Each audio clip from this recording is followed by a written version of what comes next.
Some dreams do not feel like dreams. They feel like lives. You wake with the memory of a place you have never visited, a person you have never met, or a version of yourself who seemed to belong there completely. For a few seconds, waking up feels less like opening your eyes and more like being pulled away. The dream fades, but the emotional weight remains, as if something real happened somewhere your body could not follow. Science can explain many things about dreaming. It can describe memory, emotion, sleep cycles, and the brain's ability to simulate experience. But explanation does not always erase the mystery of how another life can feel so complete. Tonight, we will explore why your dreams can feel like another life, and what that strange feeling reveals about memory, consciousness, and the hidden flexibility of who you are. Welcome to the Midnight Mind. If you are here, it is likely because some part of you has felt it, that slow, strange return from a dream that did not feel like a dream. Maybe you are lying in a quiet room right now, the last image of sleep still softly dissolving somewhere at the back of your thoughts. Maybe the day is finally over, and you came here looking for something you cannot quite name. Whatever brought you here, you are welcome to rest. You are welcome to think slowly. This is a place for that. Here, we move gently through the deep questions. We do not rush toward answers. We walk alongside them, the way you might walk alongside a river in the dark, not trying to cross it, not trying to map it, just listening to the sound it makes and wondering where it began. The questions we explore tonight are old ones, and they are personal ones, and they may be ones you have never heard spoken out loud before. That alone can feel like a kind of relief. If this kind of quiet exploration helps you think, rest, or feel a little less alone in your curiosity, consider subscribing to the Midnight Mind. There is no pressure here, no urgency. But if you find yourself returning to this space on the nights when the questions feel biggest, it might be worth making it yours. New explorations arrive regularly, and every one of them is made for the part of you that is still wondering. And before we go any further, there is something I would love to know. In the comments below, tell me where in the world you are listening from tonight, and what time it is in your corner of reality. There is something quietly beautiful about knowing that minds are sitting with these same questions in so many different cities, so many different hours of darkness or early light. You are not as alone in this as the quiet room might suggest. Here is what tonight will do, and what it will not do. It will take you through one of the most genuinely strange experiences a human mind can have. The feeling that a dream was not a dream at all, but a life. It will explore what science currently understands about why dreams can feel so complete, so emotionally real, so coherent from beginning to end. And it will move, slowly and carefully, into the deeper questions that science has not yet fully answered. What tonight will not do is tell you that your dreams are proven windows into parallel universes. It will not tell you that consciousness has been confirmed to exist beyond the brain, or that the other life you dreamed about is definitively happening somewhere else right now. Those are beautiful ideas, and some of them are worth exploring seriously, but intellectual honesty matters here. Wonder does not require exaggeration. Mystery is powerful enough on its own without being overstated. What you will find instead is something perhaps more interesting than a simple answer. You will find a landscape of real scientific questions that remain genuinely open. You will find that the experience of dreaming another life is not a minor curiosity that science has cleanly explained away. It touches on some of the most unresolved questions in neuroscience, psychology, and philosophy of mind. The fact that your dreams sometimes feel like another existence is strange for reasons that deserve to be taken seriously. So, settle in. Let the room be quiet. Let the night be what it is. We are going to move through this slowly, the way something this layered deserves to be approached. By the time we return to where we began, the dream that felt like another life may mean something different to you than it did before you arrived here tonight. There is a particular kind of dream that is difficult to describe and nearly impossible to forget. It is not the scattered, flickering kind, not the dream where logic dissolves and scenes shift without reason. It is the other kind.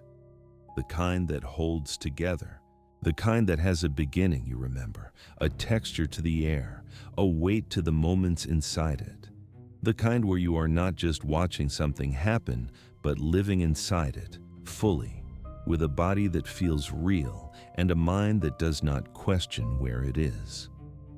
In these dreams, there are often people, not vague shapes or symbolic figures, but people with faces you recognize inside the dream, even if you would never recognize them on a street.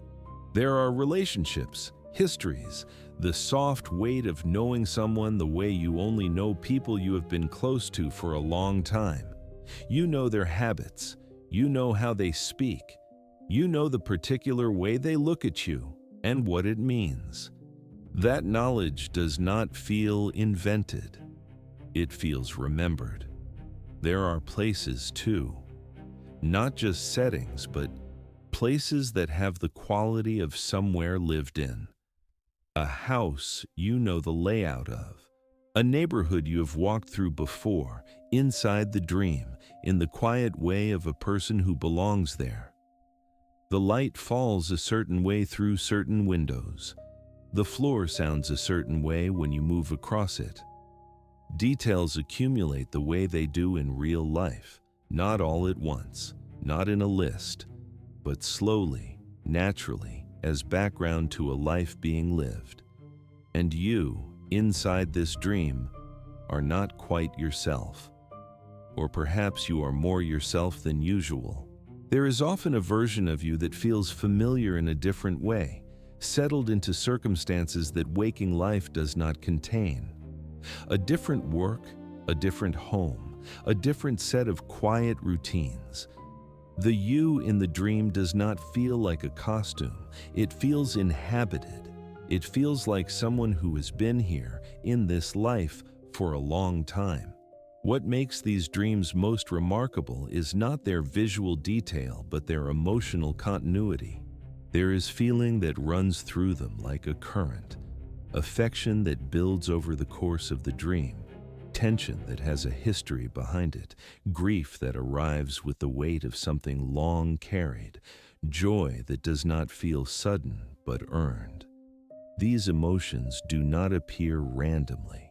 They connect to characters, to events, to the specific shape of the life being dreamed. Some people report dreaming the same alternate life across many separate nights. They return to the same place, the same people, the same version of themselves. The dream does not reset each time like a television episode. It continues. New things have happened between visits. Relationships have shifted. Something has changed in the world of the dream. This continuity across nights is one of the stranger things that some dreamers describe, and it is something that the simple image of a dream as a random nightly movie does not comfortably account for. When you wake from a dream like this, the transition is not clean. The emotional world of the dream does not switch off the way a lamp switches off. It lingers. There is a quality of grief in returning sometimes, though it is difficult to name it clearly because the dream was not experienced as a dream. There was no part of you that knew you were dreaming, and so waking does not feel like clarity returning. It feels for a moment like loss. The question that sits at the center of all of this is not whether these dreams can be explained. Perhaps they can be. Perhaps the brain has a perfectly rational account of every element. The deeper question is why the explanation, even if it is correct, does not quite reach the feeling itself. Why can a sleeping mind produce an experience so complete, so inhabited, so emotionally layered that waking life momentarily seems like the less real of the two? You may have felt this already. Perhaps it happened years ago and you still carry a faint version of it, the trace of a place that existed only in sleep but left a mark the way real places do. Perhaps it happened recently, and you are still in that strange in-between state where the dream feels more present than the day around you. However long ago it was, the recognition tends to be immediate when someone describes this kind of dreaming. You know exactly what they mean. That recognition is itself interesting. It is not the way people recognize descriptions of ordinary dreams, which are often too personal and fragmented to translate easily. This is a different kind of recognition, more collective, more certain. When someone says that they woke from a dream and felt like they had been pulled out of another life, people who have experienced this do not have to work to understand. They feel the description land accurately, the way a word you have been searching for finally arrives and names exactly the right thing. The emotional residue is perhaps the most persistent part. Dreams of the fragmented, ordinary kind tend to fade quickly, dissolving within minutes of waking, leaving only impressions, colors, moods at most. But the dream that felt like another life leaves something different behind. An attachment, almost. A reluctance to let go of what was there. You may find yourself lying still in the early morning, not because you are too tired to rise, but because moving feels like it will finish the erasure of something that does not deserve to be fully erased. There is also the matter of the people from these dreams. Sometimes they matter to you in a way that is difficult to justify to the waking mind. Someone you met only in sleep, someone who has no name you could speak aloud, someone you will never see again because they exist nowhere that can be found in the waking world. And yet there is something there. A fondness, a sense of having known them. The waking mind struggles to categorize this because the categories available are designed for waking relationships, but the feeling does not care much about categories. What the viewer who has had this experience tends to carry is a quiet question. Not an anxious question, but a persistent one. A question that returns occasionally in private moments, perhaps when falling asleep, perhaps when a song plays and briefly recalls the texture of the dream. The question is something like, where did that come from? Not in a suspicious way, more in the way of genuine wonder. How did my mind build something so complete without my knowing it was being built?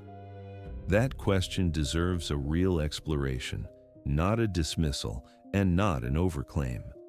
There is a space between those two things where the actual strangeness of the experience can be looked at honestly. And that is the space tonight is designed to inhabit. The recognition you feel when someone describes this kind of dream is the beginning of a much larger question about what your sleeping mind is actually capable of. There is a way that dreams are commonly spoken about that does not quite fit these experiences. The familiar framing is that dreams are fragmented, illogical, and emotionally incoherent, that they mix random images with exaggerated fears and half-remembered faces, that they follow no rules and mean very little on their own. This framing is not entirely wrong. Many dreams are exactly like that, but it is applied too broadly, and it tends to close down conversation about a category of dream experience that does not fit the description at all. The dream that feels like another life is not fragmented. That is precisely what makes it remarkable.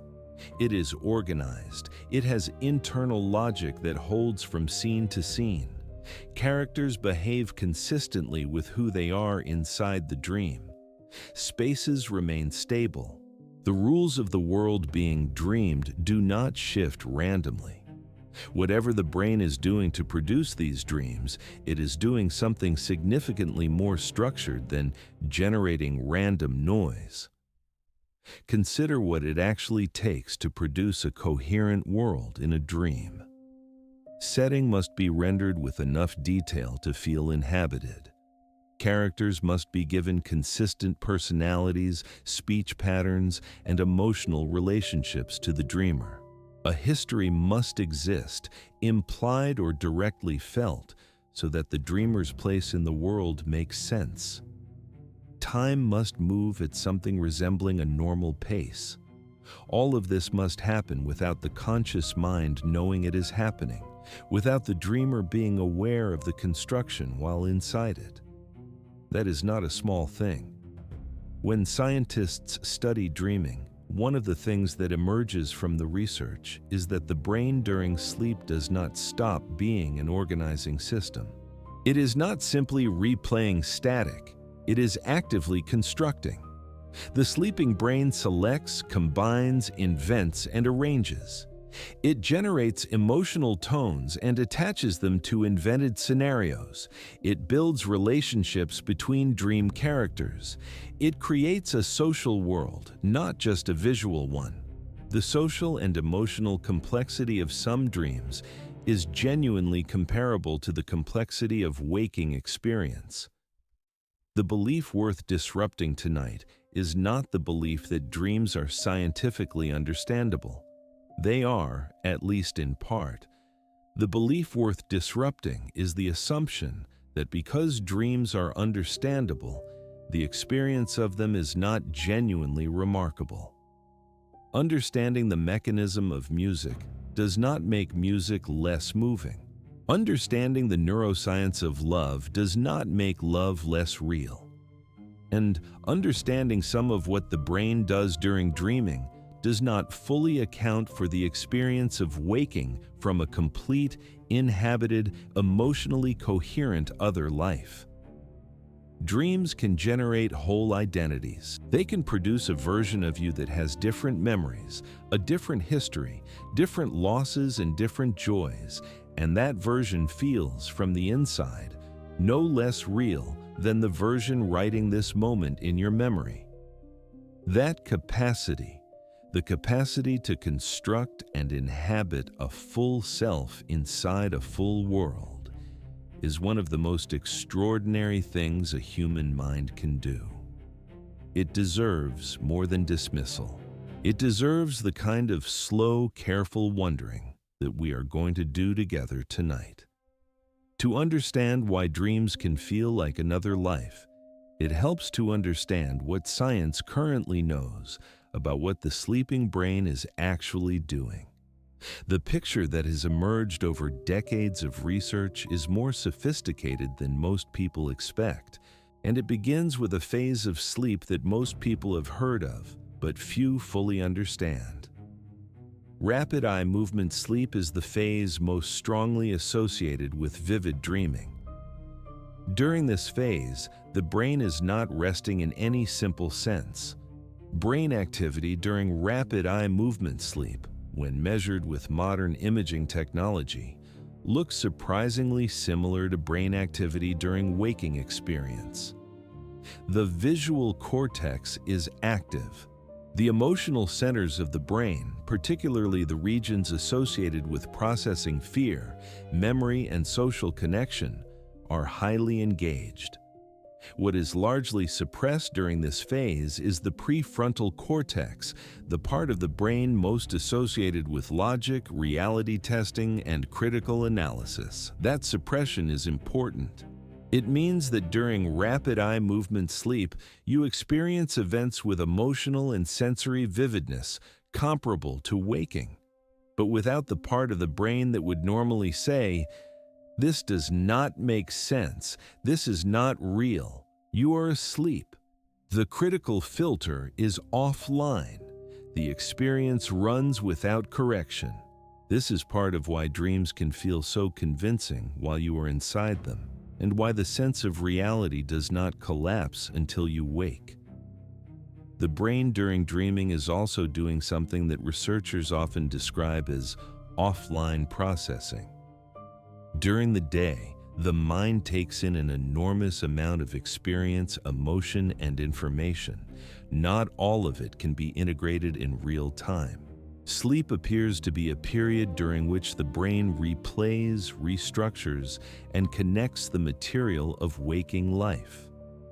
Memories are consolidated, emotional experiences are reprocessed, connections between distant ideas or feelings are formed in ways that would not easily happen during the busier activity of a waking day.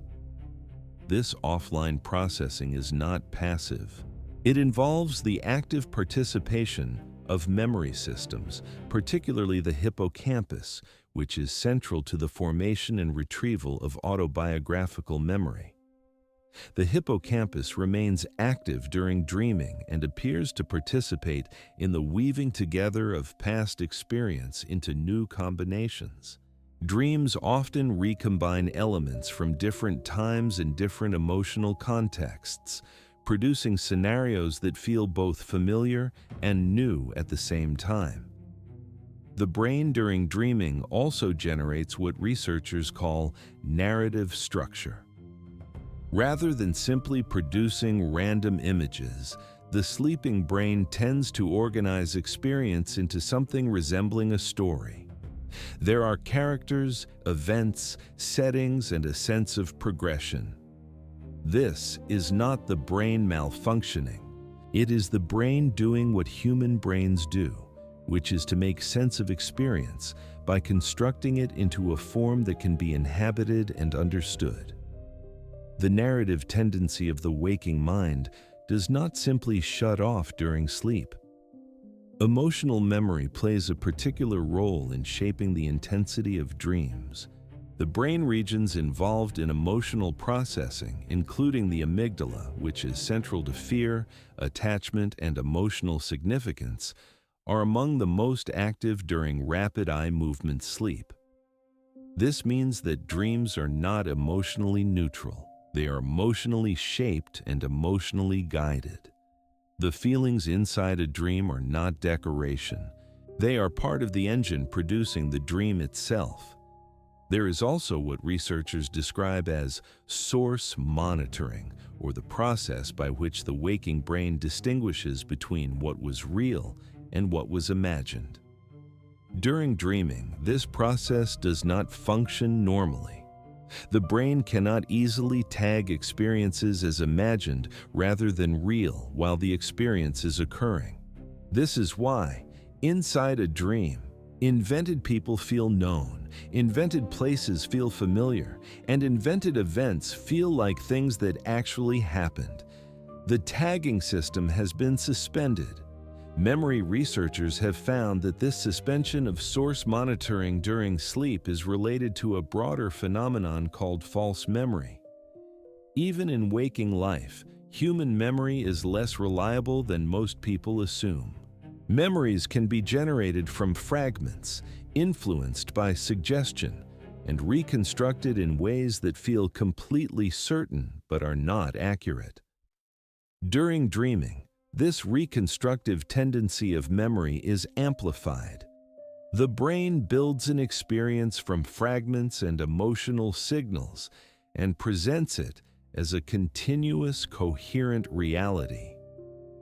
The simulation theory of dreaming suggests that the brain is essentially running a rehearsal of social and environmental scenarios. Some researchers argue that dreaming evolved partly as a way of practicing social interaction, emotional regulation, and response to threat in a safe internal environment. If this is true, then the coherence of social relationships inside a vivid dream is not accidental. It is the point. The brain is rehearsing what it means to be a self among other selves. Each of these mechanisms, rapid eye movement activation, emotional memory, narrative construction, suppressed reality testing, false memory, and social simulation, contributes to why a dream can feel so real. Taken together, they describe a sleeping brain that is far more actively constructing experience than the casual description of dreams as random mental noise would suggest. The science here is genuinely interesting, and it is a necessary beginning. But as we are about to find out, it is not the end of the question. The scientific account of dreaming is real and valuable. None of what we just explored is invented or exaggerated. But there is a point at which the mechanism becomes clear and the mystery does not disappear along with it. Understanding the what of vivid dreaming does not fully answer the how, and the how does not fully answer the why of the experience's felt quality. This is where the explanation begins to become thin. Consider the sense of duration. One of the most common reports from people who dream vivid, coherent, lifelike dreams is that the dream felt long. Not long in the way a night feels long when sleep is difficult, but long in the way a period of time in a life feels long because much happened in it. Dreamers sometimes report waking with the felt memory of days, weeks, or longer having passed inside a dream. Science describes the mechanics of memory compression and time distortion during sleep, but describing how a mechanism produces a feeling is different from explaining the feeling itself. There is also the question of the emotional authenticity of invented relationships. In a vivid dream, you may grieve for someone you have never met. You may feel the specific texture of missing someone who does not exist outside the sleeping mind. The grief is not a performance. It is not recognized as grief about an imagined person. It is simply grief, arriving with full force, with the weight of a real relationship behind it. When you wake, the person is gone, but the grief is still present for a moment. What does it mean that the mind can produce authentic grief for an invented relationship? The question of memory is particularly complicated. Researchers can describe the mechanisms by which memory fragments are combined during sleep to produce new scenarios. But dreamers do not always experience vivid dreams as combinations of familiar elements. They experience them as something encountered. The places in a vivid dream are often not recognized as assemblies of familiar places. They are simply places. The people are not recognized as composite constructions from waking life. They are simply people. Whatever the building blocks are, the construction itself is seamless. Consciousness researchers sometimes distinguish between explaining the functional aspects of an experience and explaining the felt quality of the experience itself. This distinction, which philosophers call the difference between function and phenomenology, becomes very sharp when applied to dreaming. Science can describe with increasing sophistication what the brain is doing during a vivid dream. What remains harder to explain is what it is like to be inside one. The quality of living it, the texture of inhabiting it, the experience of being a self who belongs there. There is also the question of what happens to identity inside a dream. In a dream that feels like another life, you are not usually observing yourself from the outside. You are being yourself, or a version of yourself, from the inside. The perspective is first person. The emotions are first person. The choices and movements in social relationships are all experienced as yours. And yet this self has a different history than your waking self, different circumstances, different losses and attachments. How does identity relocate so convincingly into a different biography? What science describes well is that the brain can construct a simulation. What it describes less clearly is how the sense of selfhood travels into that simulation and occupies it completely. The self in a dream does not feel like a character in a story. It feels like the experiencer of the story, the one inside it, the one it is happening to. This quality of first-person presence inside an invented world is one of the hardest things in dreaming to fully account for. And it is the center of what makes this experience feel so significant. Some researchers have pointed out that the very tools we use to study consciousness are the products of consciousness itself. The brain studying the brain faces a particular kind of limit. We can look at neural correlates, at regions of activity, at the chemical signals moving between cells. But the correlation between a brain state and the felt quality of experiencing that brain state is one of the deepest unsolved problems in all of science.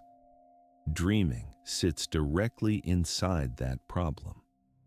The classical explanation also struggles somewhat with the persistence of these dreams in memory. Ordinary dreams tend to fade almost immediately on waking, disappearing within minutes as the waking brain reorients itself. But dreams that feel like another life are often remembered with unusual clarity, sometimes for years, sometimes for a lifetime. The images are vivid, the emotions are detailed, the sense of having been somewhere is not abstract but specific. Why does this category of dream leave such a different imprint on waking memory? There is a possibility that dreams of this kind are processed differently because they engage the emotional memory systems of the brain more deeply. The intensity of the emotional experience may signal to the memory-forming processes of the sleeping brain that this material is significant and therefore worth consolidating more fully. But this explanation, while reasonable, is somewhat circular. It suggests the dream is remembered because it feels important, and feels important because it is remembered. The underlying question of what produces the emotional intensity in the first place remains open. None of this means the scientific explanation is wrong. The mechanisms described in research are real, and they are relevant. But they describe a part of the picture, and the part they leave in shadow is the part where the actual experience lives. The feeling of another life, the feeling of belonging somewhere that does not exist, the feeling of being a self with a different history who was, for the duration of the dream, entirely real. These remain at the edge of what can be measured, and they are worth following further into the dark. Here is the question that begins to feel larger the longer you sit with it. If the brain can construct a complete life inside a dream, then what exactly is a life? This is not a trick question or a philosophical game. It is a genuine inquiry that dreaming seems to invite, precisely because the experience of another life in sleep is difficult to distinguish from the inside, from the experience of actual living. A life, in the most basic phenomenological sense, is a sequence of inhabited moments. It is the felt experience of being a self moving through time and circumstance.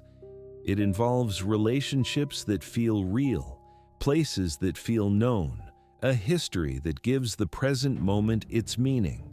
By these criteria, a sufficiently vivid dream can constitute, for the duration of its experience, something that qualifies. The dreaming brain does not produce a thin sketch of a life. It produces the texture of living. What this suggests is that the self, the sense of being a continuous someone with a particular identity and history, is more portable than we typically assume. In waking life, the self feels fixed, continuous, grounded in a specific biography. But inside a dream, that sense of being a someone can transfer. It can inhabit a different history without dissolving. The core of what feels like you can move into another context and feel at home there without knowing it has moved, without mourning the waking life it left behind. This portability of selfhood is one of the more quietly unsettling implications of vivid dreaming. Not unsettling in a frightening way, but unsettling in the way that genuine insight can be. Because if the self can transfer into a dream life and inhabit it fully, then the question of what anchors the self to any particular life becomes genuinely interesting. What makes the waking version of you the real version? The answer that most people would give is continuity of memory. You are who you are because of what you remember.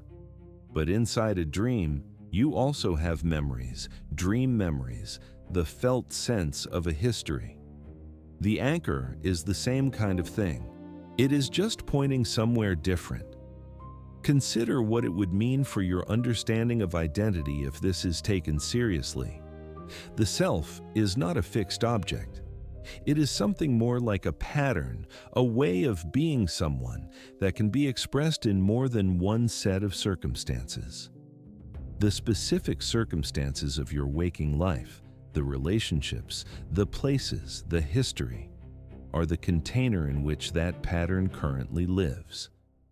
But the dream suggests the pattern itself can move. It can instantiate inside a different container and keep functioning, keep feeling, keep knowing itself as a self. This is where the exploration moves from neuroscience into something closer to philosophy of mind. And it is a move that is worth making carefully rather than quickly. The science gives us the mechanism. The mechanism produces a genuine mystery. And the mystery is not about sleep. It is about the nature of the self that does the sleeping. If your sense of who you are can be entirely reproduced inside a dream, with a different history and different relationships and different losses, then the question of what the self fundamentally is becomes something that deserves far more of your attention than ordinary waking life tends to give it. Tonight, we are only at the beginning of that question. But the beginning is already strange enough to suggest that what follows will be worth staying awake for, even in the quiet and the dark, even as the night deepens around you. The escalation here is not toward fear. It is toward a wider kind of wondering.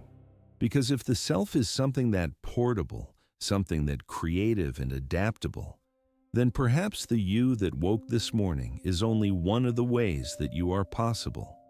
To explore more deeply why dreams can feel like another life, it helps to move closer to the research that exists at the edges of mainstream dream science, the work that takes seriously what ordinary dreamers report and asks what it might reveal about how the mind constructs experience and selfhood. This research does not always appear in popular summaries of sleep science. It lives in a space between neuroscience, cognitive psychology, and philosophy of mind, and it addresses questions that the simpler story of dreams as random brain activity cannot reach. One of the foundational areas here is dream cognition research. Researchers in this area study the cognitive complexity of dreaming, including the way dreams involve not just imagery, but reasoning, social awareness, emotional appraisal, and decision-making. Studies using detailed dream reports collected immediately after waking have shown that many dreams involve sophisticated cognitive operations, including anticipating the behavior of others, navigating social hierarchies, solving problems in context, and regulating emotional responses to events. These are not the activities of a brain simply producing random noise.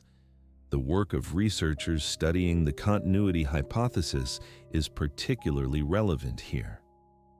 This hypothesis suggests that dreaming is not disconnected from waking life, but is actually continuous with it, reflecting the dreamer's current concerns, emotional preoccupations, social relationships, and unresolved questions. Rather than being a random escape from reality, dreaming may be one of the ways the mind continues to work on reality during sleep. The vivid dream that feels like another life may, on this account, be deeply connected to the emotional life of the person having it, even when the setting and characters seem entirely unfamiliar. Memory research adds another layer. The field of episodic memory, the study of how we remember specific personal experiences, has revealed that memory is not a recording system, but a reconstructive one. Every time you remember something, you are partly rebuilding it from fragments rather than simply replaying a stored file. This reconstructive nature of memory means that there is no sharp dividing line between remembering and imagining. The brain uses overlapping processes for both activities. During dreaming, this overlap may become especially pronounced, which is one reason why dream memories can feel like real memories, and why the experiences of a vivid dream can be stored alongside genuine waking memories without the source of each being clearly marked. Research on false memory, much of which emerged from cognitive psychology in the latter decades of the 20th century, demonstrates how readily the human mind accepts constructed experience as genuine. In waking life, people can be led to remember events that never occurred, not through deception, but through the natural workings of a reconstructive memory system. In dreaming, this capacity operates without the usual corrective feedback of sensory reality. The sleeping brain constructs and then inhabits its own construction, with no external reality available to correct it. The result is an experience that the memory system treats as genuine, because, from the inside, it was. The study of self-representations in dreaming is a more recent area of research, and one that speaks directly to the experience of dreaming another life. Researchers have found that the way the self is represented in dreams is not simple or static. The dream self can differ from the waking self in age, appearance, social circumstances, and emotional configuration. Some dreamers encounter versions of themselves that are younger or older, that live in different circumstances, that have made different choices. These variations on the self are not usually experienced as strange within the dream. They are experienced as simply being the self. The question this raises for researchers is how the brain generates and maintains a sense of self inside a dream. In waking life, selfhood is supported by a continuous stream of sensory input, memory access, and social feedback. In dreaming, sensory input is absent and memory access is distorted, and yet the sense of being a self remains intact. Something in the sleeping brain continues to generate the first-person perspective, the sense of being the one to whom things are happening, even in the absence of the usual scaffolding that supports selfhood during waking. Research on default mode network activity offers some relevant clues. The default mode network is a set of brain regions that are particularly active when the mind is not focused on an external task, when it is mind-wandering, daydreaming, remembering the past, or imagining the future. This same network is active during dreaming. Researchers have suggested that the default mode network is centrally involved in the construction of self-referential narratives, the stories the brain tells about who you are and where you fit in the world. During dreaming, this network may be generating exactly that kind of narrative, building a self and a world for that self to inhabit.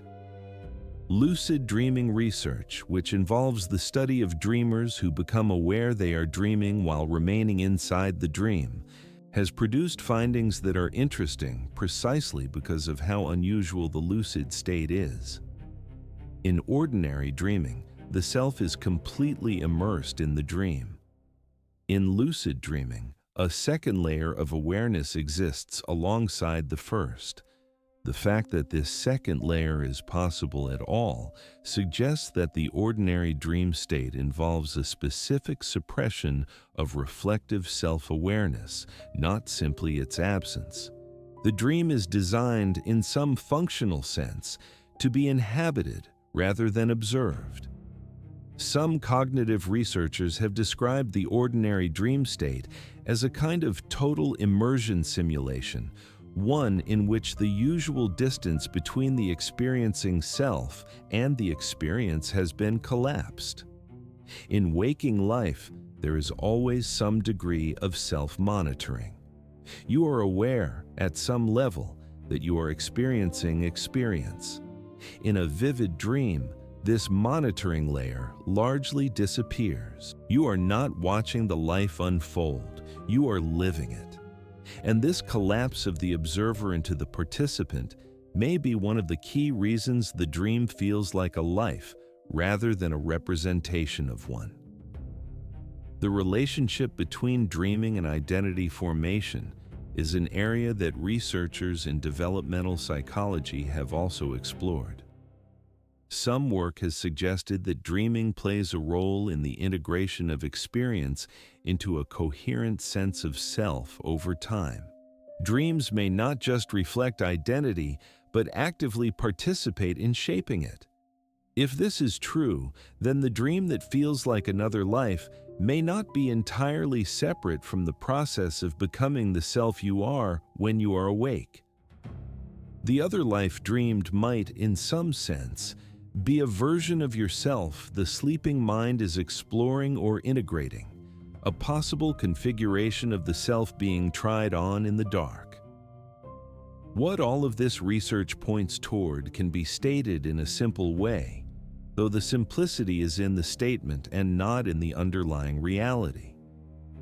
Dreams feel like another life because the brain, during the deepest phases of dreaming, simultaneously generates a complete self and a complete world for that self to inhabit.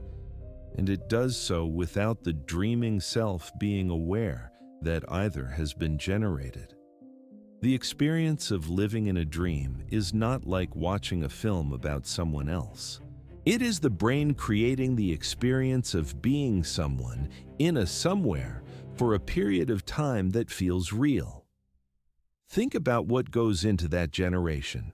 First, the brain must produce a body, not a literal body, but the felt sense of having a body, of moving through space, of sensing texture and temperature and the particular gravity of a place. In vivid dreams, this proprioceptive sense, the internal feeling of having a physical self, is often intact. You do not experience yourself as a floating consciousness. You experience yourself as a body in a room, in a street, in a life. The brain generates this from the inside, using motor and sensory systems that are active even without external input. Second, the brain must produce a setting, and not just a visual setting, though the visual component can be remarkably detailed, but a setting with depth, with implied history, with the feeling of being a place that has existed before the dream began and will continue after any particular scene ends. The dream street feels like a real street, not because it is rendered in perfect detail, but because it carries the quality of permanence. Places in vivid dreams do not feel like sets. They feel like places. The brain generates this quality of permanence through the same emotional and associative systems that make real places feel real. Third, the brain must produce other people. And producing other people inside a dream is an extraordinary cognitive task. A person in a dream is not just a visual representation, they've implied psychology. They respond to the dreaming self in ways that feel consistent with a personality. They have a history with the dreaming self, a history that is never explicitly stated but is felt as background.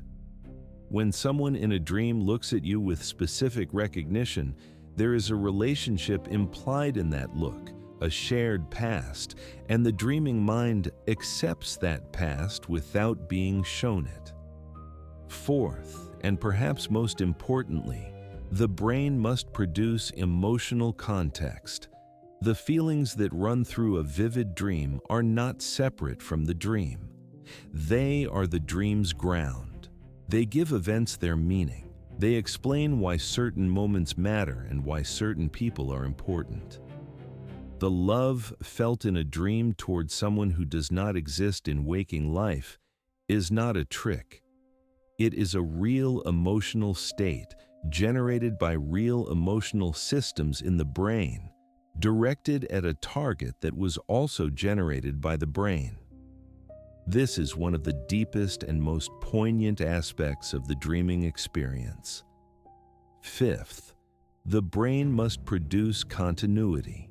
A dream that feels like another life is not experienced as a collection of separate scenes. It has the feeling of ongoing time. One moment leads to the next. Events have consequences. Conversations continue. Plans are made and approached. This temporal continuity is not a feature of the visual content alone. It is a feature of the self inside the dream, who moves through the sequence of events with a sense of ongoing identity, never forgetting from one moment to the next who they are or where they are. Sixth, and this is the element that makes everything else cohere, the brain must generate the conviction of reality. In waking life, reality is confirmed by the constant sensory verification of the external world. Things are real because they push back, because they persist, because they are there whether or not you are paying attention to them. In a dream, this verification is absent, and yet the conviction of reality remains. The sleeping brain generates something that functions like the sense of reality, that background certainty that the world is actual and the self is genuinely in it. Without this generated conviction, the dream would collapse into fiction. With it, the dream becomes a life. When you understand the mechanism in this way, the dream that felt like another life is not surprising in the way a magical event would be surprising. It is surprising in a different way, in the way of being astonished by what the brain is actually doing without your conscious participation or knowledge.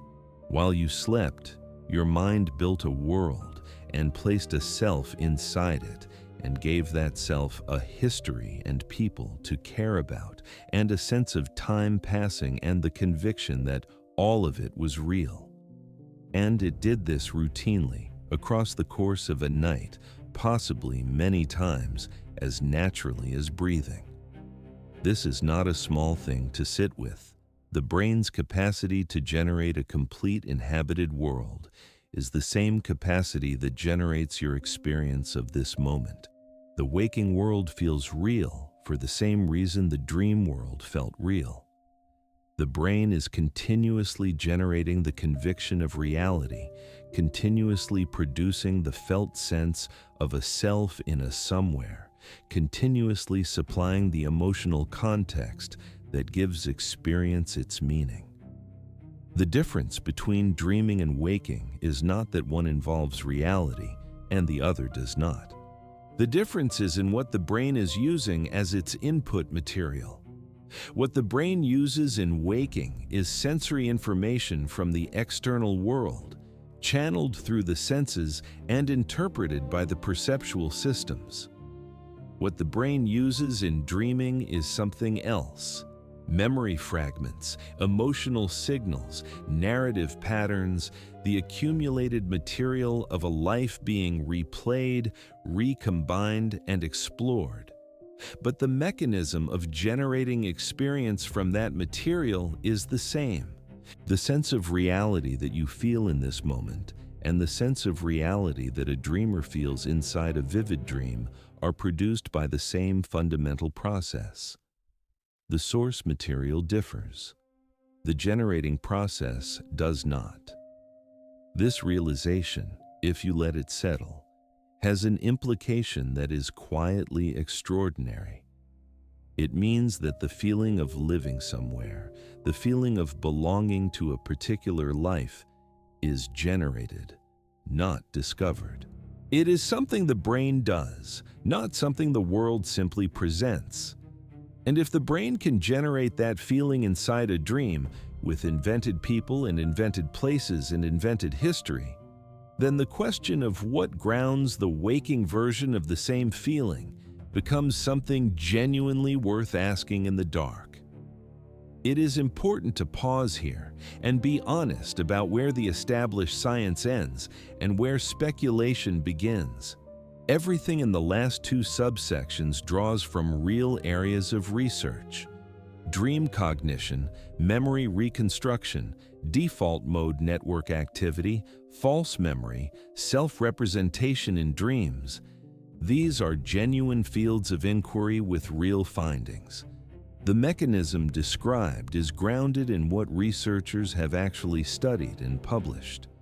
But there are places where the wonder of the subject can pull toward claims that go further than the evidence supports, and those places deserve to be marked clearly. The experience of dreaming another life is real. The brain mechanisms that contribute to it are real and increasingly understood. What is not supported by evidence is the idea that vivid dreams are literally transmissions from parallel universes, or that the people encountered in dreams are real beings existing elsewhere, or that the dreamer's consciousness has literally traveled to another dimension during sleep. These ideas circulate in popular discussions of dreaming and consciousness, and they are genuinely interesting as philosophical speculation. The many worlds interpretation of quantum mechanics, which suggests that all possible outcomes of events occur across a branching set of parallel realities, is a real theoretical framework in physics. But the connection between that framework and the experience of dreaming is speculative and metaphorical. Physicists studying the many worlds interpretation are not studying dreams. The relationship, if any, remains at the level of interesting analogy rather than established fact.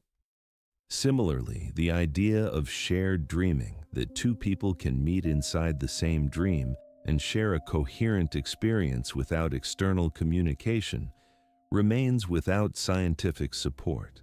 Reports of such experiences exist, and they are subjectively compelling to those who report them. But subjective reports, however vivid and sincere, are not the same as controlled evidence. The absence of support is not proof that shared dreaming is impossible. It is simply an honest acknowledgement that we do not currently have the tools or findings to confirm it. What can be said honestly is this: the experience of dreaming another life reveals something genuinely remarkable about the mind's capacity to generate experience. The mechanisms behind that capacity raise real questions about the nature of consciousness, selfhood, and the relationship between brain activity and felt experience. These are not fringe questions. They are questions that serious researchers in neuroscience, cognitive science, and philosophy of mind are actively working on. The mystery is real, even when the more dramatic explanations for it are not yet supported.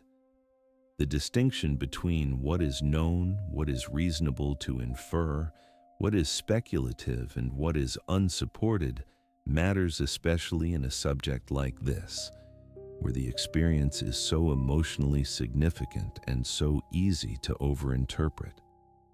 The goal tonight is not to replace wonder with skepticism. It is to practice a kind of wonder that is honest about what it knows and curious about what it does not. That kind of wonder is, if anything, more durable than the kind that requires every mystery to be confirmed by the most dramatic possible explanation. There is a revelation worth arriving at here, slowly, because it deserves to be entered rather than announced.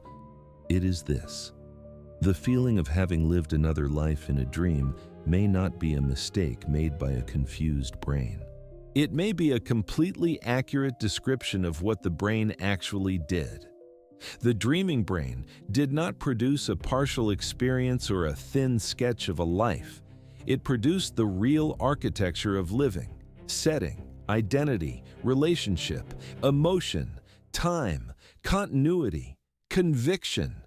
Everything that constitutes the texture of an inhabited existence was present, and you inhabited it, not as an observer, as a resident. For the duration of the dream, that was your life. It did not feel like another life because the brain was confused. It felt like another life because another life, in all the experiential senses of the phrase, is precisely what the brain made. This changes the way the experience can be understood.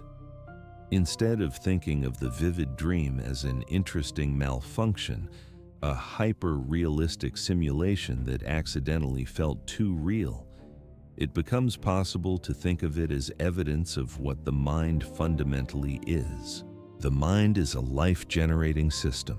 It takes raw material and produces the felt experience of living, the experience of being someone in a world, moving through time with relationships and meaning. It does this during waking because it has the sensory world as its input. It does this during dreaming because it has memory and emotion and imagination as its input. But the product, the experience of lived reality, is in both cases the mind's output. If the mind is a life-generating system, then every life it generates is, in the experiential sense, real.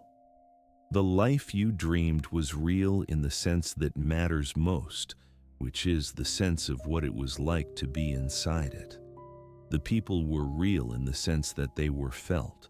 The places were real in the sense that they were inhabited. The history was real in the sense that it gave the present moment its weight. None of that was diminished by being generated rather than discovered. The generation was the experience, and the experience was genuine. What this means for the feeling you carry after waking from such a dream is also worth considering.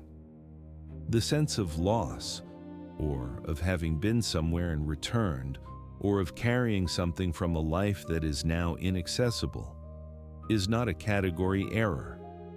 You were somewhere. You were in a life. The life ended when you woke. The emotional residue is the appropriate response to having inhabited something real and then left it. The grief, or the longing, or the quiet weight of having returned is not strange. It is the honest aftermath of an honest experience. Perhaps the most remarkable part is not the life that was dreamed, but what the fact of the dream reveals about the one who was dreaming.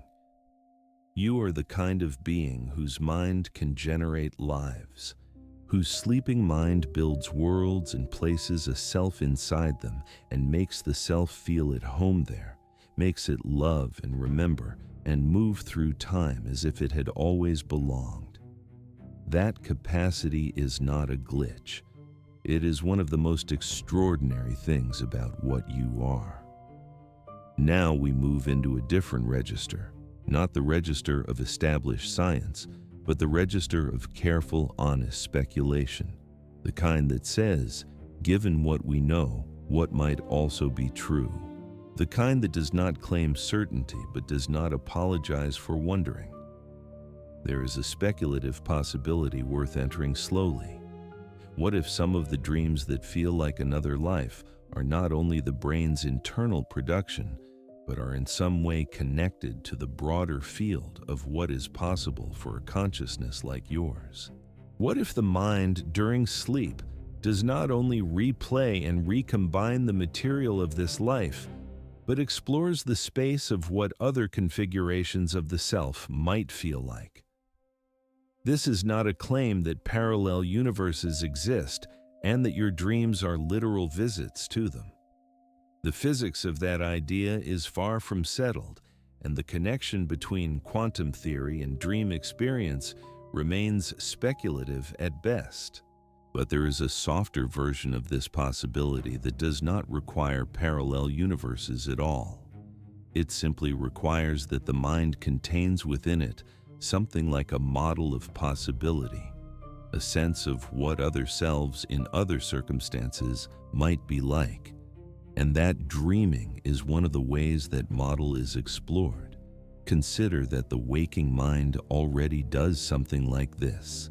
When you imagine a different choice you might have made, a different path you might have taken, a version of your life in which something went differently, you are not accessing another universe. You are accessing something in your own mind that understands the structure of possible lives. You know, in some implicit way, how a different biography would feel. You can model it, feel into it, sense its emotional texture. This capacity for imagining other possible selves is real, and it operates during waking reflection. During sleep, this capacity may operate with fewer constraints. The prefrontal cortex, which normally applies logical limits and reality checks to imaginative exploration, is significantly quieter during rapid eye movement sleep. The imaginative systems of the brain, the emotional memory systems, the default mode network, the narrative construction mechanisms are all active. What might happen in that state if the mind turns its modeling capacity not toward the familiar details of this life, but toward other possible configurations of the self? The result might be exactly what some dreamers report: a life that is inhabited rather than imagined. A self that is different in circumstance but continuous in the sense of being a self. A set of relationships and places and history that feel like they belong to someone, and that someone feels like you or close enough to you that the question of whether it is you or another version of you is not easily answered from the inside. Some philosophers of mind have explored the idea that the self is not a fixed entity but a kind of ongoing narrative. You are not a thing that has experiences. You are, on this view, the story of the experiences themselves, the pattern of memory and anticipation and feeling that runs through a life and makes it coherent. If the self is a pattern rather than a thing, then the pattern can, in principle, be instantiated in more than one context. The same pattern of being a someone could run in different circumstances and produce different but recognizable variations on the same essential self. This idea does not require any physics beyond what we already know. It only requires taking seriously the implication of what dreaming demonstrates. If the pattern of the self can operate inside a dream, complete with different memories and different relationships, and feel like a genuine instance of selfhood rather than a copy or a shadow, then the self is more like a capacity than a fixed identity. It is something the mind knows how to do, and knowing how to do something implies the ability to do it in more than one way. What the dream that felt like another life may have been showing you is that your mind knows how to be you in ways that your current circumstances do not exhaust. There are other configurations of the self that the mind contains the pattern for, other ways of being the kind of person you are in other kinds of lives with other kinds of people. These are not alien selves, they are recognizable. That is perhaps what the feeling of familiarity inside a vivid dream is pointing toward. Not that you have been there before, in some literal sense, but that the self you were there is recognizably continuous with the self you are here.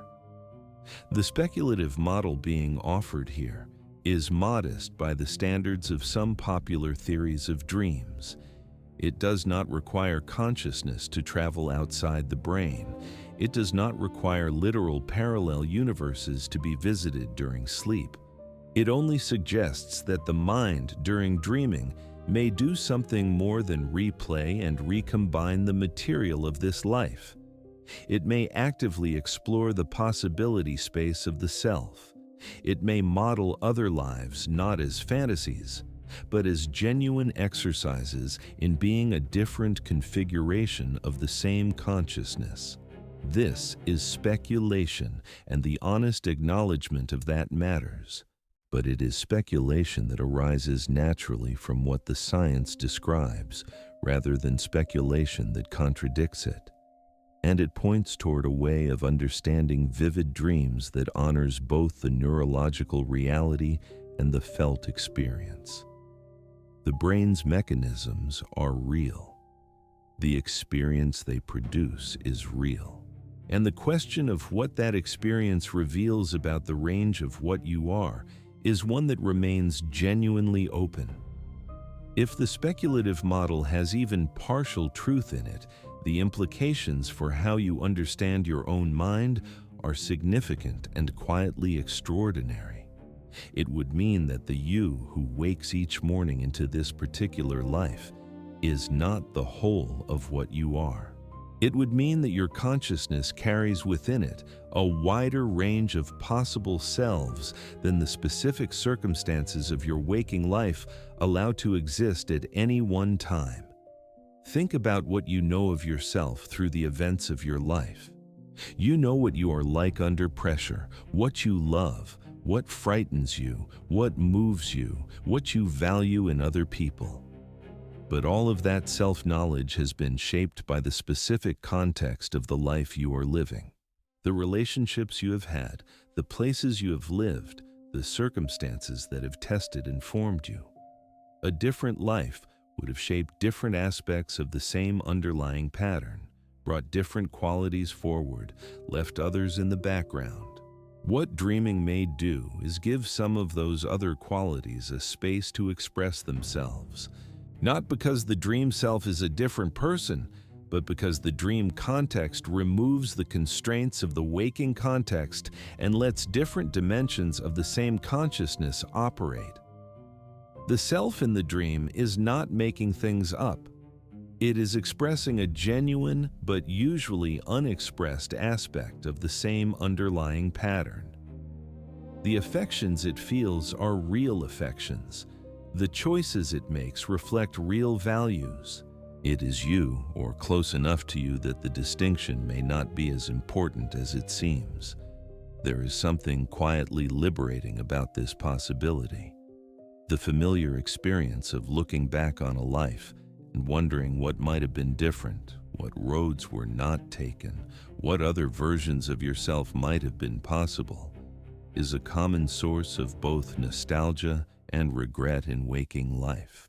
But if the mind already visits some of those possible versions during sleep, then the roads not taken in waking life may not be entirely absent from your experience. They may be explored in the dark, in the quiet of dreaming, in the lives that feel so real they leave a residue when you wake. The quality of the emotional life within these dreams is worth dwelling on. If the love felt in a dream is a real emotional state directed at a dreamed person, and if the dream person is something like an expression of the mind's capacity to know and be known, then the emotional experience of the dream is not less real than emotional experience in waking. It is differently sourced, but it arises from the same emotional systems, operates through the same neural pathways, and leaves the same kind of memory trace. The heart does not know that it was dreaming.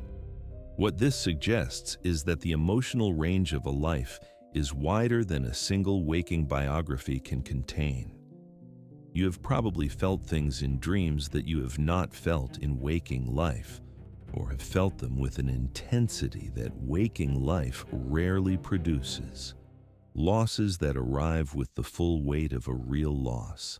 Connections that feel as profound as any connection in waking experience. Joy that is not restrained or complicated by the usual context of actual circumstances. The dream gives the emotional self room that waking life, with all its practical demands and social constraints, does not always provide.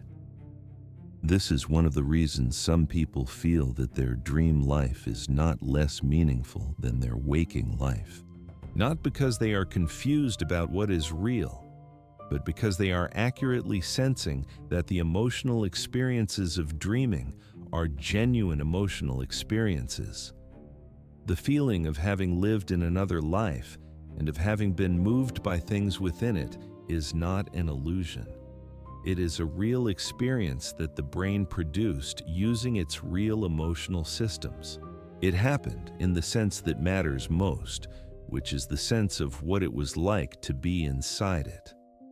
The implications for how you think about identity across time are also interesting. In waking life, you are accustomed to thinking of yourself as a continuous entity moving through time. The you of 10 years ago and the you of today share a history, even if they differ in some ways. Identity feels linear, but dreaming may suggest that identity is also lateral. That the self exists not only across time in a line, but across possibility in a kind of field. Different configurations of the self, expressing different aspects of the same underlying pattern, may be as real as the temporal versions of the self that follow one another through the years of a single biography. If identity is lateral as well as linear, then the question of which version of you is the real one becomes less meaningful. They are all real, each in its context, each expressing something genuine. The waking self is not more real than the dreaming self. It is more continuous with the shared social world, more anchored in the practical circumstances of existence. But in terms of the felt quality of being a self, of experiencing, of caring, of knowing and being known, the dreaming self has the same standing. It is not a lesser version. It is a different expression of the same remarkable capacity. None of this needs to destabilize the waking sense of identity. Knowing that the self is a pattern that can be expressed in more than one configuration does not make the current configuration less meaningful. If anything, it adds to its significance. It adds to this particular expression of the pattern, the you that is reading this, that woke this morning into this specific life, is one of the ways the universe is exploring what it is like to be a conscious being with your particular qualities. That is not diminished by the existence of other possible expressions. It is, if anything, enriched by the knowing. It is important to hold the speculative model alongside the skeptical response, because the skeptical response is honest and worth engaging seriously. The straightforward scientific view would say that the dream that felt like another life is precisely what it appears to be from the outside. A very convincing simulation generated entirely within the brain, using material drawn from the dreamer's waking experience, emotional memory, and imaginative capacity. Nothing more and nothing less. On this view, the feeling of having lived another life is a product of the brain's remarkable ability to construct believable experience and the simultaneous suppression of the cognitive systems that would normally detect the construction as fiction. The emotional authenticity of the experience is real, in the sense that the emotions are genuinely produced by real brain processes. But the world of the dream is not a parallel reality, a possible self, or a field of latent identity. It is a sophisticated internal simulation that, due to the particular conditions of rapid eye movement sleep, cannot be recognized as such from the inside. The skeptical position also points out that the content of vivid dreams, however foreign it feels, is always ultimately derived from the dreamer's waking experience. Even the most unfamiliar dream characters are combinations of faces, voices, personalities, and relationship patterns encountered in waking life. Even the most unfamiliar dream places are assemblies of architectural elements, spatial memories, and environmental details absorbed from waking perception. The brain cannot create from nothing. It can only recombine what it has, and what it has is the experience of this life, not of other possible lives. This is a reasonable and coherent position. It does not require any mechanisms beyond those already established in neuroscience. It respects the principle that explanation should not invoke more complexity than the evidence requires, and it gives appropriate weight to the brain's extraordinary capacity to construct convincing experience, a capacity that is itself remarkable enough to not require additional embellishment. The strongest version of the skeptical argument would say that the reason the dream self feels like a genuine self and the dream life feels like a genuine life is exactly because the brain is designed to generate that feeling. The conviction of reality is not evidence of an alternate reality. It is evidence that the brain's reality generation system is functioning. The system cannot turn itself off even when the raw material is internally sourced rather than externally received, and so it produces the same conviction of realness regardless of whether it is working with the external world or with memory and imagination during sleep. Here is the thing that the counter-argument, despite its coherence, quietly opens rather than closes. Even if the skeptical position is entirely correct, something remarkable remains true. And that something is this: the internally generated world of the dream is not just a simulation. It is a revelation. If the content of vivid dreams is drawn from the dreamer's own experience, memory, emotion, and imagination, then the other life dreamed is not foreign, it is not external, it is internal, and that means it belongs to the dreamer. The love felt in the dream, the grief, the joy, the sense of belonging, all of it came from within the dreamer's own mind, which means that the capacity for all of it was already there, already part of what the dreamer is before the dream began.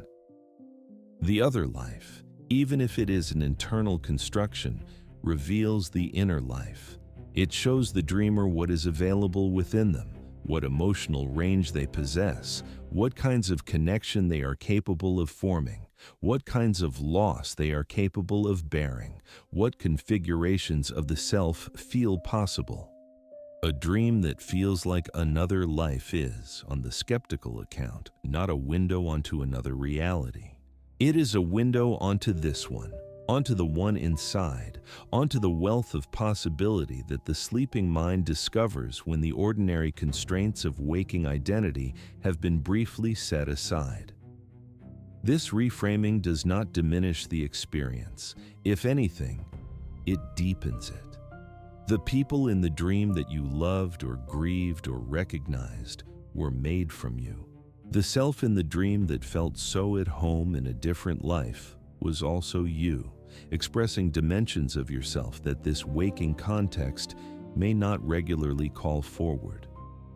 The other life that felt so complete was not somewhere else. It was always here, inside the remarkable, vast, still largely mysterious terrain of who you are. And that is, perhaps, the quietest and most significant revelation available in this entire exploration. You are larger than this life, not in some mystical sense that overclaims, but in the simple and demonstrable sense that your mind contains the material for more than one way of being alive. Dreaming is one of the places you get to explore that. And the dream that felt like another life may be one of the truest things your mind has ever shown you, not because it was real in the external sense, but because everything in it came from what is real within you. Let us return to the beginning of tonight, not to the science, not to the mechanism, but to the moment itself.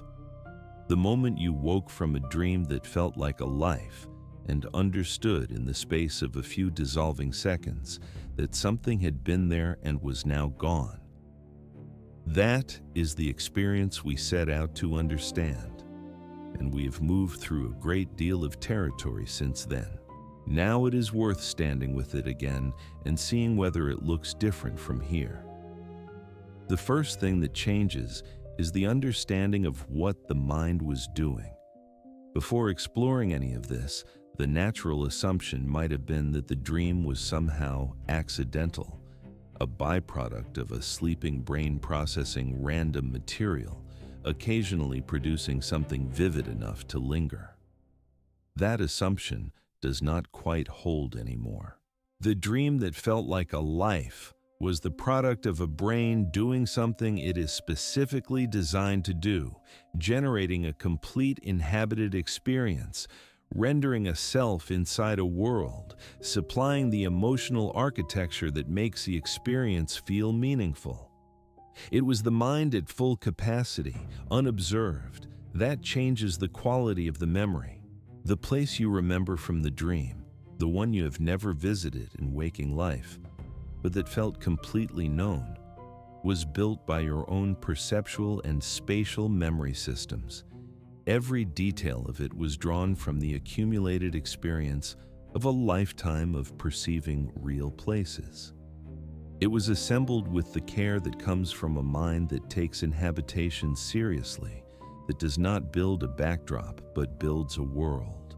The place was real enough to remember because it was built by the same systems that build your memory of real places. The people changed too, in the reframing.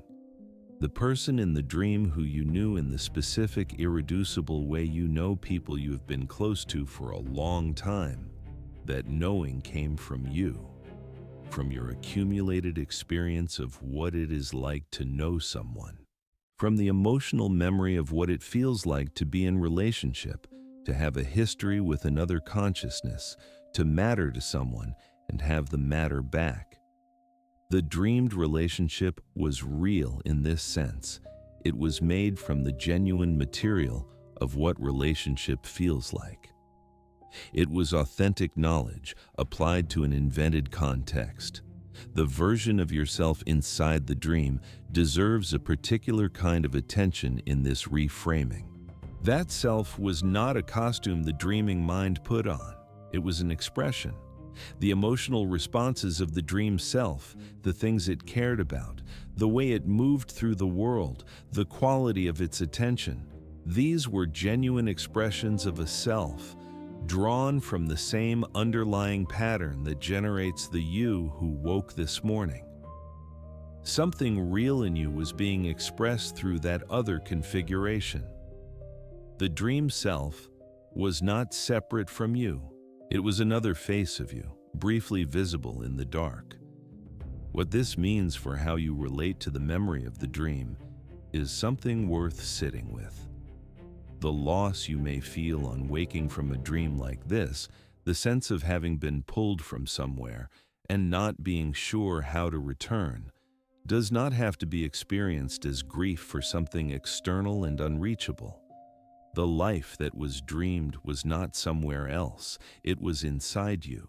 The people, the places, the self, the love, the weight of time passing inside the dream, all of it was yours. It came from you and it returned to you when you woke. It did not disappear. It dissolved back into the mind that made it. The capacity that produced the dream is still there when you wake.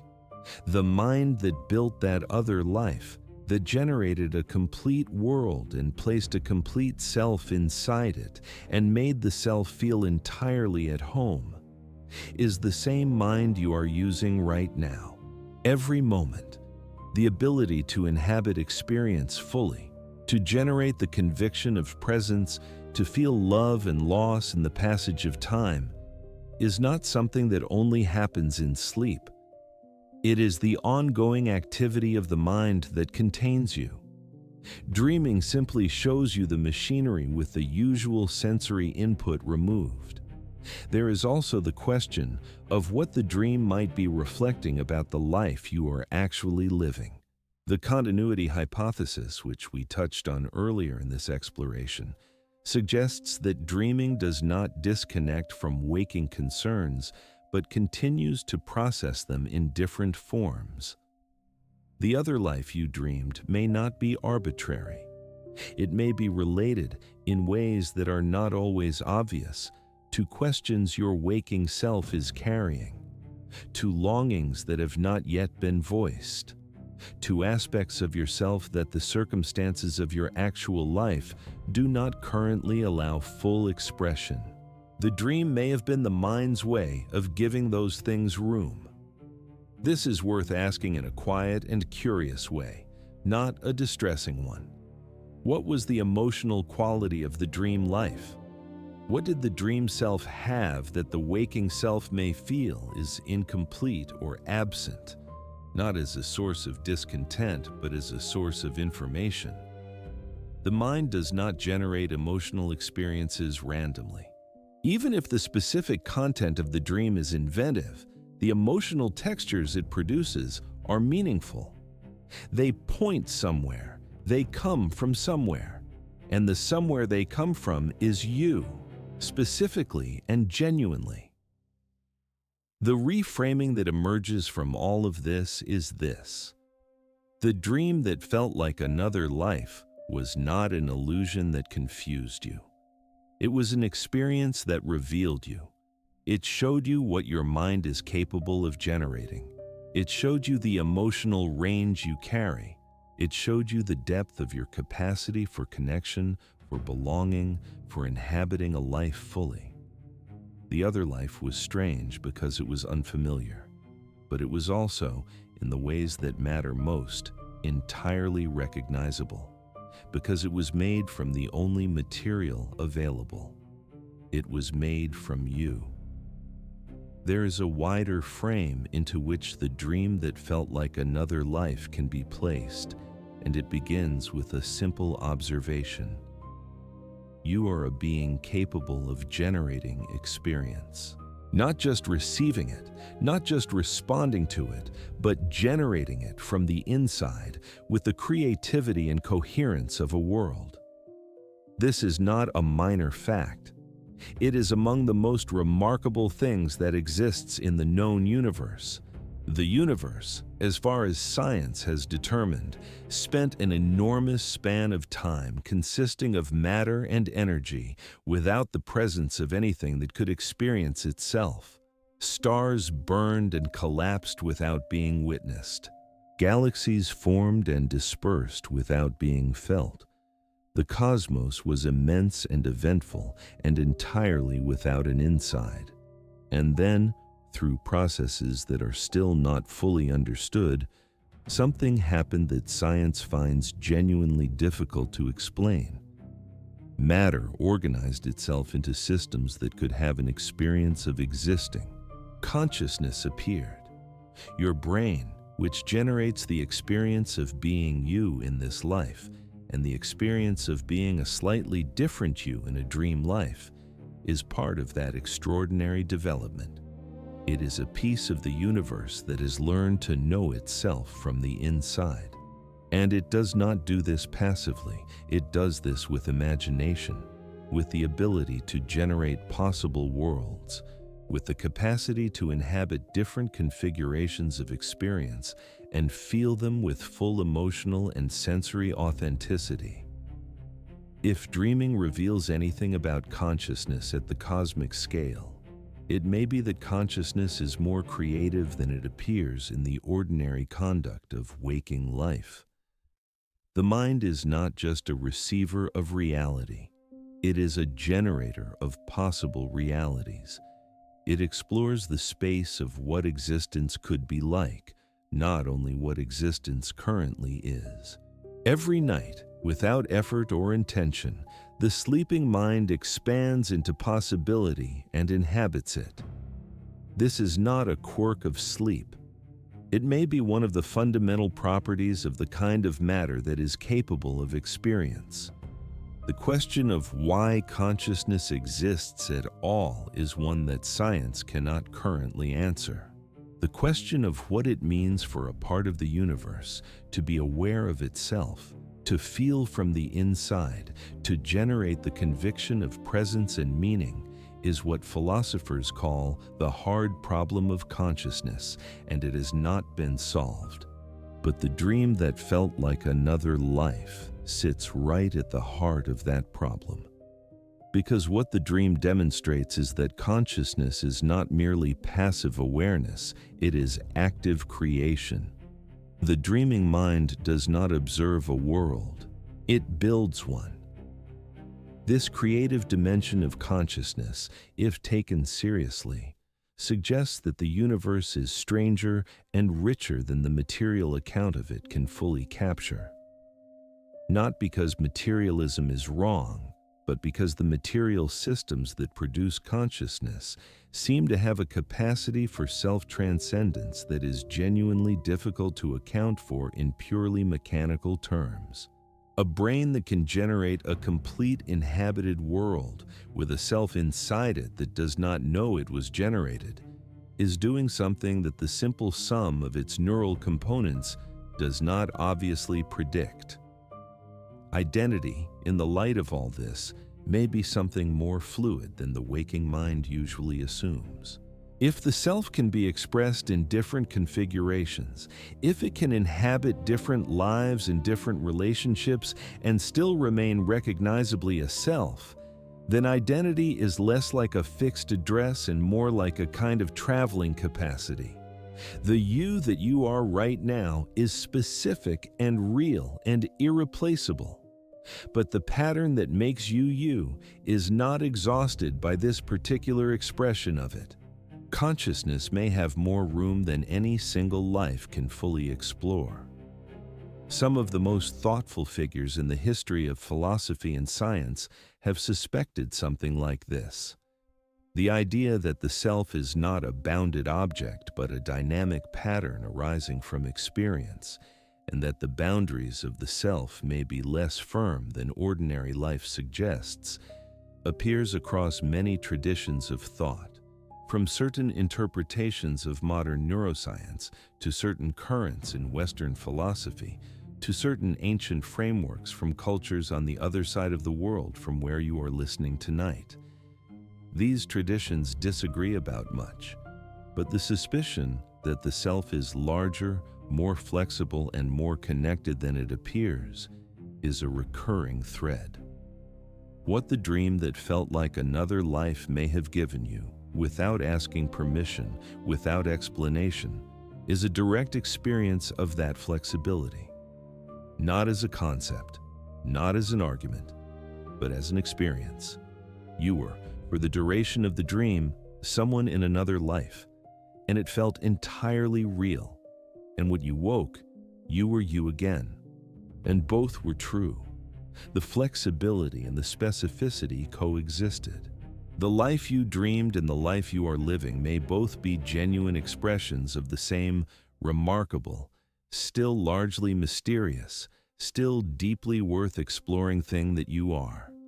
If all of this has stirred something in you, some quiet excitement or some quiet unease, or something harder to name than either, that is a reasonable response to what we have explored tonight. These are not small questions, and the experience of dreaming another life is not a small experience. It touches something real about what it means to be conscious, to be a self, to inhabit a life and wonder what else might be true. But the stirring does not need to become destabilizing. The mystery is not a threat. The fact that consciousness is stranger and more creative than ordinary life suggests does not make ordinary life less real or less worth living. It does not make your current relationships less meaningful, because the dream relationships also felt meaningful. Meaning is not a finite resource that gets used up. The mind's capacity to generate meaning, to feel genuine love and grief and joy and wonder, is not diminished by knowing that it also exercises that capacity during sleep. The self that you are in waking life is specific in a way the dream self is not. It has continuity through time. It has relationships that persist, that build over years, that are reciprocal, that are anchored in a shared social reality. It has a body that moves through the actual world and acts in it and changes it. It has a history that is genuinely yours, a history that no dream can fully replicate. The specificity of who you actually are in this actual life with these actual people matters in a way that is not replaced or diminished by the dream that showed you other possible configurations. What the exploration we have done tonight might offer as a practical gift is a different quality of attention toward the dreaming mind, perhaps a greater willingness to take the emotional content of vivid dreams seriously as information rather than noise, perhaps a greater curiosity about what the dreaming mind returns to, what emotional textures it generates, what kinds of selves it explores when the ordinary constraints are removed. Not to analyze it compulsively, which would lose the quality of quiet receptivity that dreams seem to invite, but to receive it with the kind of thoughtful attention it deserves. The dream that felt like another life may have been your mind at its most creative, its most imaginatively generous, its most willing to explore the full range of what experience can be. It was not doing this for a reason you chose. It was not serving a goal you set. It was simply doing what the dreaming mind does, which is to expand, to explore, to generate, to inhabit. And it produced something that stayed with you, something that left a mark, something that is part of the reason you are here tonight, listening to these questions being asked in the quiet and the dark. Let the mystery be comforting. There is something genuinely beautiful in the idea that every night the mind expands beyond the boundaries of this particular life and explores what other configurations of experience might feel like. There is something beautiful in the idea that the self is more spacious than any single life can fully contain. There is something beautiful in the possibility, even the speculative one, that consciousness may be more creative and more flexible and more deeply connected to the wider field of what is possible than ordinary waking experience tends to reveal. You woke from that other life and you returned to this one, and both of those things are true at the same time. The returning matters.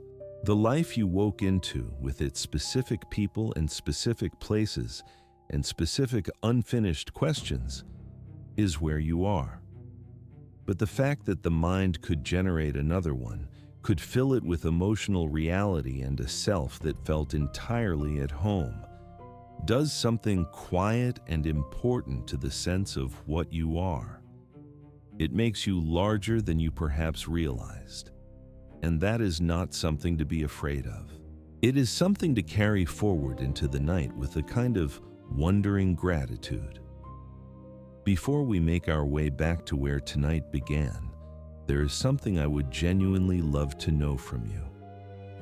If you have had a dream that felt like another life, a dream that was not scattered or fragmentary but complete, inhabited, emotionally real, A dream where you were someone in a somewhere with people who mattered and a history that felt entirely yours.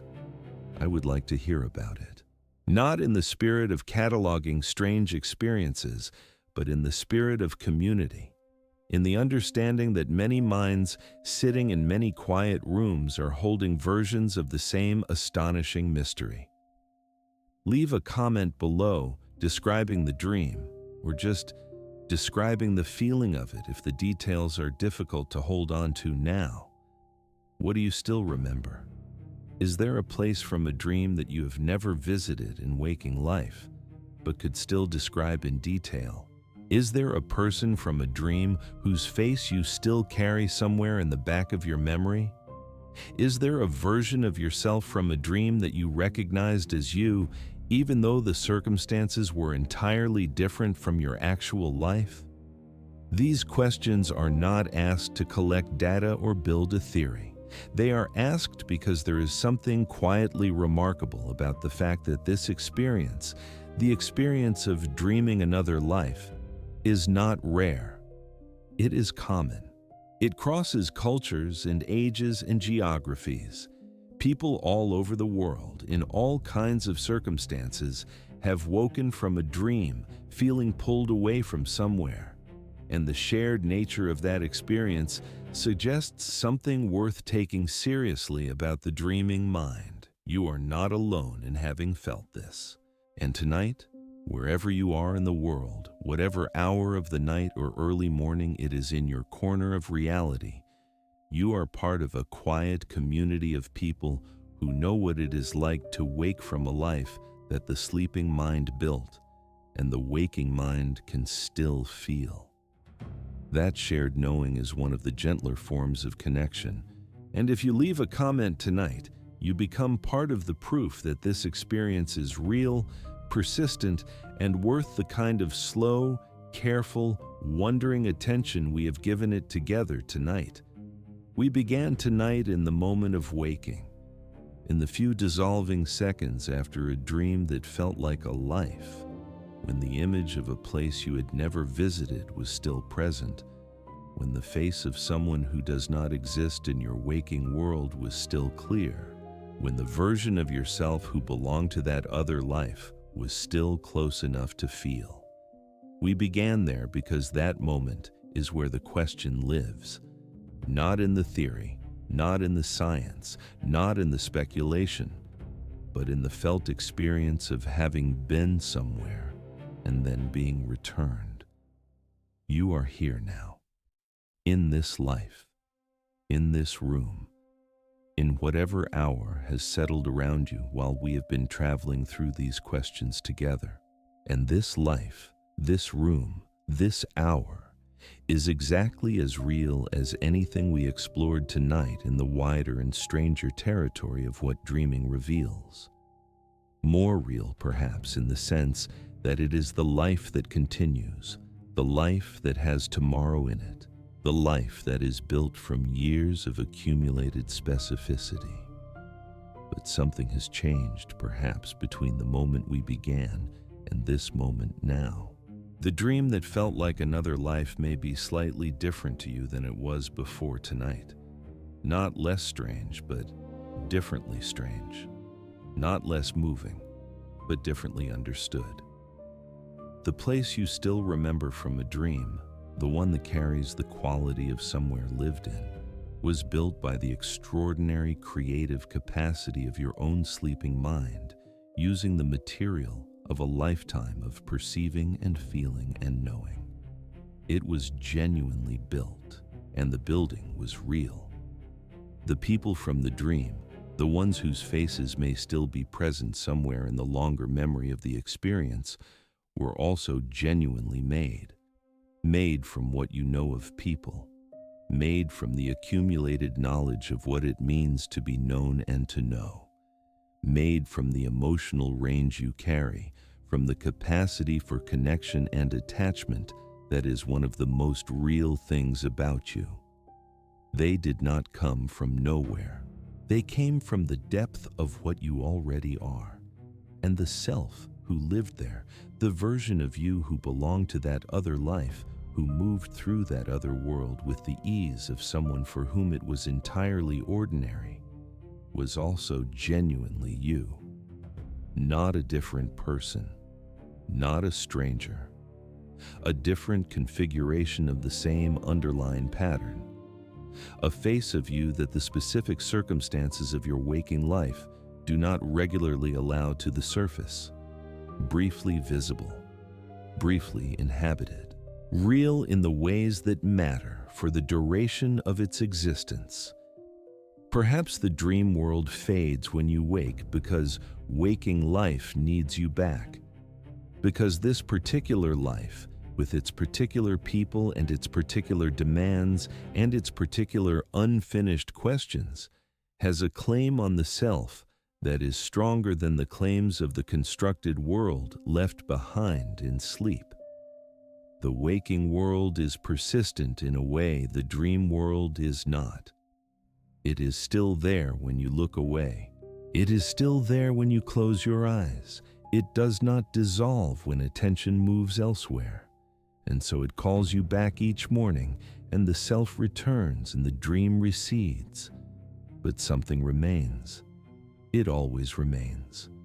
The emotional residue that sits in the hours after a dream that felt like a life. The faint outline of the place.